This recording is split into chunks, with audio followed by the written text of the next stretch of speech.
திருத்தூதர் பணிகள் அதிகாரம் 2. பெந்தகோஸ்து என்னும் நாள் வந்தபோது பேதுரு 11 சேர்ந்து எழுந்து நின்று உரத்த குரலில் அவர்களிடம் பின்வருமாறு கூறினார். நீங்கள் சிலுவையில் அறைந்த இந்த இயேசுவை கடவுள் ஆண்டவரும் மெசியாவுமாக்கினார் என்பதை இஸ்ரேல் மக்களாகிய நீங்கள் அனைவரும் உறுதியாக அறிந்து கொள்ளுங்கள். அவர்கள் இதை கேட்டு உள்ளம் குத்தப்பட்டவர்களாய் பேதுருவையும் மற்ற திருத்தூதர்களையும் பார்த்து, சகோதரரே, நாங்கள் என்ன செய்ய வேண்டும் என்று கேட்டார்கள்.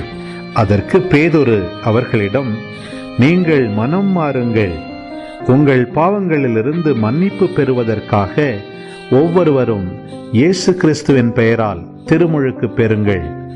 அப்பொழுது தூய ஆவியை கொடையாக பெறுவீர்கள். ஏனென்றால் இந்த வாக்குறுதியானது உங்களுக்கும் உங்களது பிள்ளைகளுக்கும் தொலையில் உள்ள யாவருக்கும் ஆண்டவராகிய கடவுள் தம்மிடம் அழைக்கும் அனைவருக்கும் உரியது என்றார். மேலும் அவர் வேறு பல சான்றுகளை எடுத்து கூறி, நெறிகெட்ட இந்த தலைமுறையிலிருந்து உங்களை காப்பாற்றிக் கொள்ளுங்கள் என்று அறிவுறுத்தினார். அவருடைய வார்த்தைகளை ஏற்றுக்கொண்டவர்கள் திருமுழுக்கு பெற்றார்கள்.